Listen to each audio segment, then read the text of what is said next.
Live, and you are looking live at Sold Out Giants Stadium, where today the 15-0 New York Giants will be taking on the 0-15 Carolina Panthers. Why does Carolina Panthers own 15? Because they suck. Welcome to the Gridiron.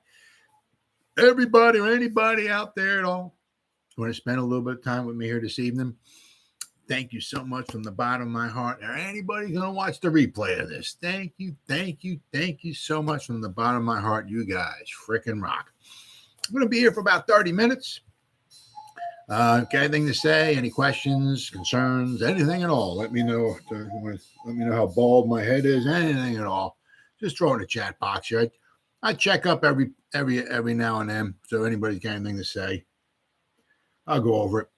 But we got a lot to go over here. Now, one of the things I saw was Saquon saying he wants to stay with the Giants. Now, this is the New York Post. And they were talking to him, asking him a question about how Eli said, once a Giant, only a Giant. And, Saquon said, for me personally, I will always love to be a Giant for the rest of my career. Not only just because this is one of the best organizations to play for, and just the people in the building from top to bottom and the way they treat people in the weight room and the training staff, the coaches, the lunchroom, everywhere. You have guys come from all around the league. They have nothing but great things to say about the people in the building. The friendships and relationships I was able to develop and will continue to develop throughout my career. Those are the things that make this place so special. I want to be a part of that for a very long time, and I'll always bring a winning culture back to this city and to this franchise. Now, the thing is, the Giants, have a certain amount of cap space for next year, all right? But they don't have a quarterback. No problem. They got Tyrod Taylor. I love Tyrod Taylor. The dude could be on my team anytime. The guy gets hurt a lot, though. But anyway, as far as, a quarterback, what are they going to draft one? They're going to keep try to maybe sign Daniel Jones. I don't know. But it's going to be interesting to see. Because if Saquon plays really well, just say he stays healthy, just say he gets 2,000 yards, all right? Is he going to price himself out of the Giants' price range?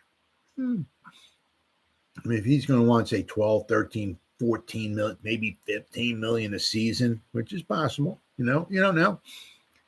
You don't know what he's thinking, right? The Giants put that much importance on a running back. The dude's special, right? But he does get hurt. Okay. Next year he'll be in his 6th season. Okay. Not that he doesn't have a lot of tread left on the tires, because he's been injured. Okay. So he hasn't played, hundreds and hundreds of snaps over the past, his first 4 seasons, right? But is he going to price himself out of the Giants' price range? That's the question. Now, then the other question is, I don't think there's any way in all he's going to do bad this year. All right, unless, right, we got to go to a 3rd-string quarterback. Unless the whole offensive line is totally decimated and we can't block for anything, this, that, and I can't see him having a bad season. I said, unless he winds up getting hurt again, right? Missing a few games, coming back, maybe missing some more time and all that stuff, I can't really see him having a horrible season. Not the way that, with Kafka and Dable, the way that the offense seems to be maybe, going to try to revolve around him a little bit. I can't see him having a horrible season. The thing is that there's, Shane and Dable want to spend $10 million on a running back. It's going to be, double digits. I'd have a hard time believing that he's going to try to sell. He would settle for 8. The guy can get endorsements. The guy can make money. Be on commercials and stuff like that if he wanted to, make some extra money without question. The thing is, don't know. I mean, calling it like a hometown discount. Would he want to take $8 or $9 million or something? But if he starts wanting too much more into the double digits, I don't know if the Giants are going to want to go for that. It'd be going to be very, very, very interesting to see. Okay, what direction they go, because they'll have money, they can re-sign him. But it's going to be interesting to see. What emphasis they put on the running back position, and then also to be the combination of how much Saquon's going to want. As I said, if the Saquon does another 2,000-yard season, he might have just priced himself out of the Giants' price range. So very interesting to see. The Giants, they had to bring up a couple guys, okay, from the practice squad. So they got two. Well, Sandro Patscummer, right? He's my favorite name to say, but the Giants elevated two defensive backs. This one, Fabian Moreau and Tony Jefferson, okay? They got them from the practice squad for the Sunday's home opener against the Carolina Panthers, okay? Because obviously, Aaron Robinson, he had the appendectomy, right? Hopefully, because, the Cowboys have a good pass offense. Cooper Rush will probably be the quarterback Monday night, all right, when the Giants play Cowboys. But they have decent receivers. And if Aaron Robinson can be on the field, that would be huge, okay? But Nick McLeod has a hamstring problem, okay? And Aaron Robinson, hasn't recovered from his appendectomy yet. So they brought two guys up, okay? This is Jefferson's second straight elevation from the practice squad. Last week, he played 13 defensive snaps and 5 on special teams. Okay. Then we have, Moreau. They got here is 2017 third-round draft choice by the Commanders. Stands 6 foot, weighs 198 pounds. He appeared in 76 regular season games with 34 starts, primarily at cornerback. So the Giants, they're going to definitely need to elevate some guys from the practice squad. So those are the two, right, that they brought in. All right, because they certainly need help in the secondary without question. Now, hopefully, because Carolina, we're going to go over the two teams' rosters, okay, but they have some weapons. I'm not saying they're the greatest show on turf, but they got some weapons, okay? Then I got a little article here was about Kafka, Mike Kafka. He kind of was talking about how after Daniel Jones threw that interception, that took at least 3 points off the board for the Giants. How Dable went over, and it was like kind of like, I don't know, chewing him out a little bit, getting him. But Mike Kafka seemed to think that lit a fire, okay, under Daniel Jones. Now, this is from Fansided, okay. Right. The New York Giants were able to get the season started off on the right foot thanks to an upset win against the Titans. New coach Brian Daboll and Daniel Jones didn't have a perfect start to their partnership, but it was just good enough to end up at 1-0 in the standings. While Jones did lead the offense to a handful of scores and looked much more efficient from the pocket in this new-look attack, yes, he did, a horrendous interception had some pessimistic Giant fans wondering when Tyrod Taylor experiment was going to start. Dable quickly shut that down.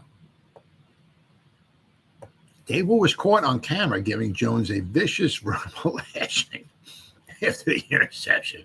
While many quarterbacks could have mentally shut down after getting embarrassed like that in the first game of the season, Jones responded to Dable's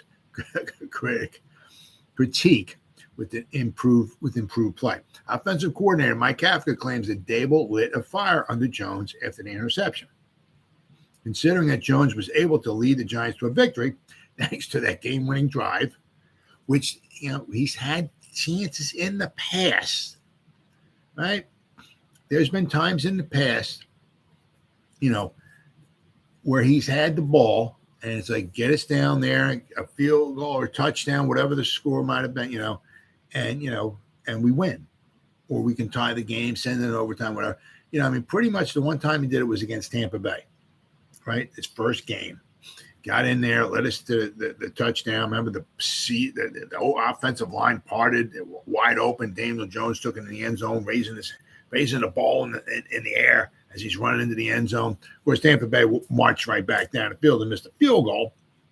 But but Daniel Jones led the team down the field in the closing minutes and put us ahead. Kind of the same thing here. But he's had opportunities in the past where he just did not capitalize on that. See, that's some of the difference. I mean, when you got to put the team on your back and say, guys, we're scoring a freaking touchdown. Get on my back. We're going that way. We're going 70 yards that way. We're scoring a touchdown. He just does not seem to be able to do that. Okay. Maybe he has some flashes in the pan here and there during the game and all that. But a lot of times when the game is on the line, it's like, all right, Daniel, we're down by 5. We got 2 minutes and 53 seconds to go. We got the ball around 30. Get us a touchdown, right? And he just can't get it done for whatever the reason is. Okay. But let's see. He lit a fire under him. And after the interception, considering that Jones was able to lead the Giants to a victory thanks to a game-winning drive, it looks like Dable's status as a master coacher of quarterbacks is getting stronger. So Jones completed 17 of 21 passes and threw 2 touchdowns on the road, but the Giants clearly prioritized getting the ball out of his hands as quickly as possible. It didn't lead to gaudy numbers. No, he didn't even have 200 yards passing, but we had over 200 yards rushing, which I'll take. Right? We had almost 400 yards of offense on the road against the Titans. I'll take that. But it was nonetheless effective enough to help New York start off hot. So, yeah. And there's a little stat here from CBS. Lowest percentage of off-target throws week 1. Daniel Jones and Josh Allen both had 0%. Kirk Cousins had 3.1%. Kyler Murray had 5.9%. Lowest percentage of off-target throws. So, right, he was, he was efficient, right? And 17 out of 21. One was intercepted. One ball got knocked down at the line of scrimmage. It got knocked up in the air. I'm surprised. Thankfully, it didn't get picked off or nothing. But all right, and we got Brian Dable said Kadarius Toney is dealing with hamstring tightness. So that's his newest thing. Got the hamstring tightness kind of going on here. Kadarius Toney's NFL tenure has been marred by injuries. Yeah, you could say so. Yeah. And another one appears to have popped up. Shocking, I know. Hard to believe. Head coach Brian Dable told reporters that the Giants wideout is dealing with tightness in the hamstring, an issue that began earlier this week in practice. Simply amazing. The 2021 first rounder also dealt with a hamstring issue in training camp last summer and made frequent appearances on the injury report throughout the campaign. He was limited to 10 games in his debut season and required knee surgery this past offseason. Between availability concerns and a number of other issues, the Florida product was involved in a trade talk. Yep. Though the Giants' new front office made it clear that Toney was not being shopped. Yeah. Okay. Well, after another injury-marred season, which, if there's another injury-marred season like it is right now, Kmart shoppers, all right, be aware, all right, because I can't. I mean, why are you going to have somebody on the roster who can't stay healthy? I mean, you're paying him for 4 years. What are you going to hope? Maybe one of the see. Well, we'll keep him around. Maybe one of these 4 years, maybe he'll play 12 or 13 games for us. You know what I mean? Why would you keep somebody on the roster if he can't stay healthy? Right? He can't even practice. I mean, it's just simply amazing. The 23-year-old played just 7 snaps during the Giants season opener. While he may suit up tomorrow, the workload he will be able to handle will be worth monitoring closely. So we'll see. I mean, he only had 7 snaps, so we're gonna wind up waiting and seeing what they have in store for him, if anything. All right, now we got another article here. Talks about 3 reasons for optimism. This is from Giants Wire. Okay. Here are 3 reasons for optimism entering week 2, where the Giants hope to start off 2-0 for the first time since 2016. Saquon is back. Make no mistake about it. Saquon is very much back, and that conclusion wasn't drawn just because of a single game. It's about health, a mindset, a renewed determination, and the fuel provided by doubters. Barkley isn't going to be satisfied with a single dominant performance. That was just the start of the journey. He's out to prove himself right and everyone else wrong. And there's no better motivation than that. The Panthers' struggling run defense is up next. And it did. It struggled. Okay. I mean, the Browns had a very successful day running against Carolina. So then we got another reason. It's team unity. Did you see head coach Brian Daboll embrace wide receivers Sterling Shepard after the aforementioned Saquon Barkley last week? They say a picture's worth 1,000 words. If that's the case, this second embrace is worth about 10,000 words.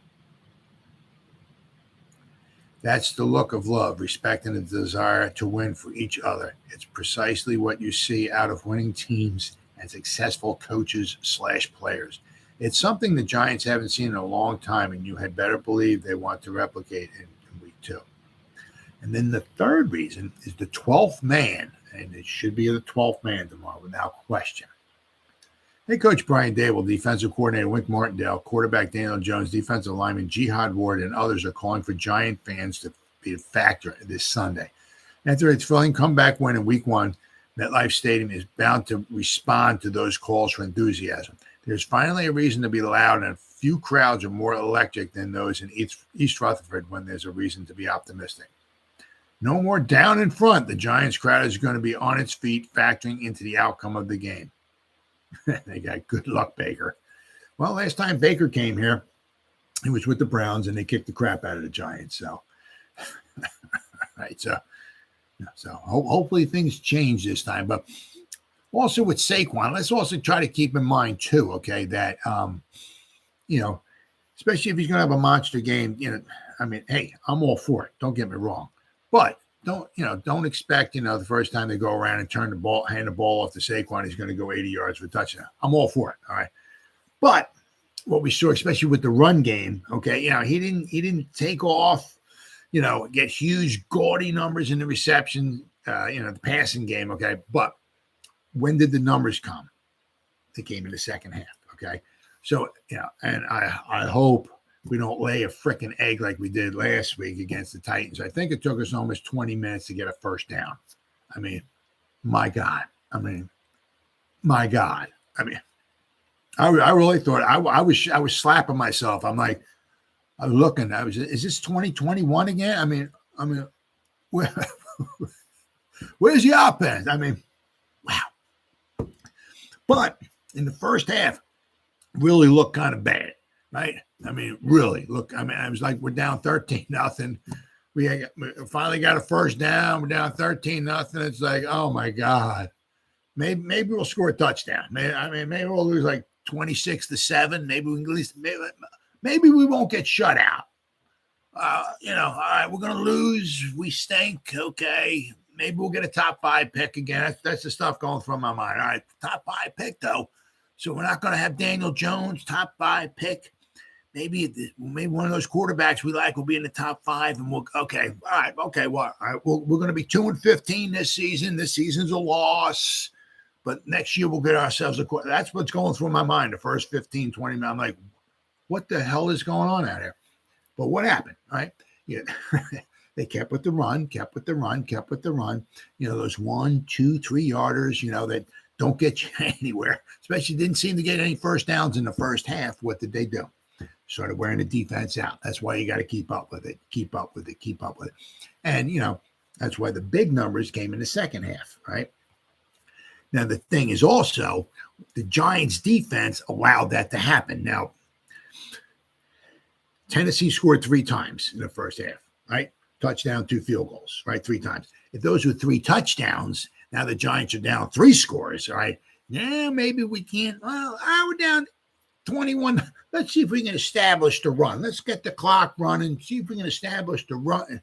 No, you got to start throwing the ball. That's when the Giants get into trouble. So what the Giants got to do, all right, if they want to, get the running game established and all that, they're going to have to keep it going. But the defense, I'm not saying we got to fall behind, and I'm not saying nothing like that. But I mean, if we were to fall behind, we can't fall behind like 24-3, halfway through the third quarter, right? All right, let's just start handing the ball off to Saquon, okay? That's because we're going to have to start throwing the ball, okay? Because we got to start scoring some points.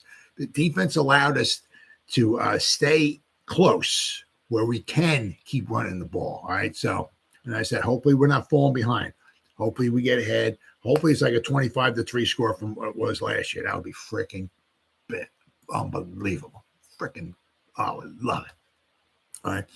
But I mean, I said, if Saquon's not taking off right away, all right, okay, all hope is not lost. All right.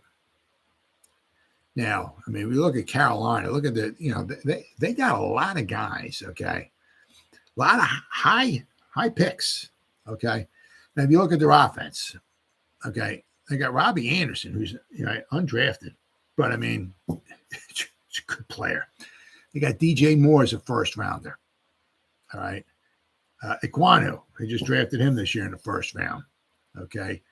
Brady Christensen, he's a third rounder. All right. We got Taylor Moton, he's a second rounder. All right. Baker Mayfield, it was the first pick of the draft, right? Christian McCaffrey, he's a first rounder. Okay. They got Tommy Tremble, their tight end, one of their tight ends, he's a third rounder. I mean, they got, and Terrace Marshall Jr., he's a second rounder. All right. So they got a lot of high picks. Then you look at on their defense, they got even more higher picks. Brian Burns is a first rounder. Derek Brown, he was drafted in the top 10, right? First rounder. Yetur Gross-Matos, I think that's how you pronounce it. I probably butchered it. He's a second rounder. Shaq Thompson, he's a first rounder. Dante Jackson, he's a second rounder. Jeremy Shin, he's a second rounder. All right. Jace Horn, he's a first rounder. All right. I mean, they got a lot of guys. All right. Let's see. Anybody else here, they say? No, but I mean, on their starters, I mean, they, what do they got? 1, 2, 3, 4, 5, 6, 7. 7 out of their, 1, 2, 3, 4, 5, 6, 7, 8, 9, 10. Okay. 7 out of their 11 guys on defense were drafted in the first or the second round. Okay. So they got a lot of good draft picks. It's almost kind of the same thing on the offense. They got what, 1, 2, 3. They got 4 first rounders on offense. And then they got a second rounder. So I mean, they got a lot of good picks. And Terrace Marshall, they got him as a backup. Okay. But he's a second rounder too. So I mean, they got a lot of high picks in there. They got some good players. Now, the thing is that they don't have a well of a lot as far as in the pass rush, okay, which will help out the Giants because Tennessee had a lot going on in the pass rush, obviously, last week. And that was where, Daniel Jones had to try to get the ball out of his hands quick. And that's the one problem is trying to, you talk about Kenny Golladay. Well, Kenny Galladay's kind of a more like kind of get down the field kind of guy, and you throw the ball up and he goes 50-50. But, I mean, if you can't keep the pocket clean for any more than 2 seconds, how are you supposed to throw the ball downfield, right? Which also leads you into the running game, too. You keep running the ball. You're running the ball. If you keep moving the chains, you're going to start wearing the defense out. Then you have then you'll have the time to throw the ball because the defense is getting tired. But in the beginning, when it's 1, 2, 3 and punt, I mean, that defense is on the sideline for 5-10 minutes drinking Kool-Aid. Boy, they're refreshed coming in there, right? So Carolina, they had a hard time, stopping the Browns running game. Okay. And getting pressure on the quarterback has been, going to be tough for them. Okay. So hopefully the Giants can take advantage of that. All right. Hopefully, they can either be able to run the ball or, throw the ball. Hopefully they'll have that opportunity. Now the problem for the Giants will be, okay, is now with Baker Mayfield. Okay. The Giants have had a hard time, they didn't get a whole heck of a lot of pressure, okay, on Tannehill. All right. I mean, they got a couple quarterback hits. Sexy Dexter got in there a couple times. They had one sack, but it wasn't crazy. I mean, it was nothing super duper crazy. But Baker, okay, very mobile quarterback. Okay, he can get outside the pocket. Actually, and sometimes he almost seems like he might maybe out of necessity try to get out of the pocket because he gets a lot of balls batted down. Okay. So the Giants are going to need to keep him in the pocket, okay, even if they don't get pressure on him, maybe collapse the edges, right, keep him in the pocket, goes to throw the ball, get your hands up and try to knock it down, all right? So the Giants might have a hard time sacking Baker as well, all right, getting a lot of pressure on him because he's a mobile quarterback as well, too. But with the Giants, so they're going to have problems with that. They're also going to have problems, okay, because they're starting – number 2 corner, okay, isn't playing. So the Giants were a little thin kind of as it is in the secondary as far as covering wide receivers, all right? Now, between Anderson and Moore, right, you got a couple special talents there, right? So whoever cornerback number 2 is going to get probably going to get some balls thrown his way. Now, hopefully Adoree Jackson have another good game like he did last week, okay? Doing a decent job at controlling the number 1 wide receiver, okay? But whoever the number 2 cornerback is, expect some balls being thrown that way without question, okay? Then the other thing is that we're going to have a hard time with, well, we should do a decent job, I would believe, right? I've been wrong before, but if we were able to control King Henry, allow him 82 yards, 21 carries, 3.9 yards per carry. We held the Titans to under 100 yards of rushing for the whole game. If we were able to do that, especially with King Henry, okay, the man, all right, I think we should have a decent shot. I'm not saying we're shutting McCaffrey down, but I think we should have a decent shot, okay, especially McCaffrey had, I think, 33 yards on 10 carries in the first week. He did not touch the ball much at all, which is rather shocking, okay? But I think the Giants should have a decent job at being able to at least slow down or control McCaffrey, okay, in the run game, all right? He's going to get some yards, sure, absolutely. But hopefully he won't be going stone cold crazy, right, as far in the run game. Hopefully the Giants will be able to, control him. So hopefully the Giants will be able to control the run game, all right? The problem is going to be in the passing game. Okay, and especially who are we going to have cover McCaffrey coming out of the backfield? Because he can just eat you alive coming out of the backfield. Are we going to have Calitro or Crowder trying to cover the dude out of the backfield? Or are we going to maybe get that third safety coming down in the box?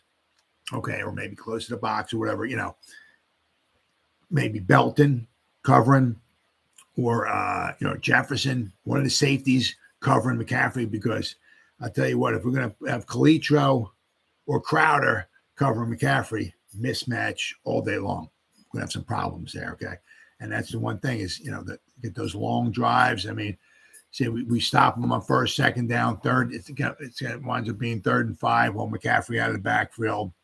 Baker hits him because he's three yards wide open. First down, keep the drive going. It's going to tire the defense out. So the Giants are going to have a hard time.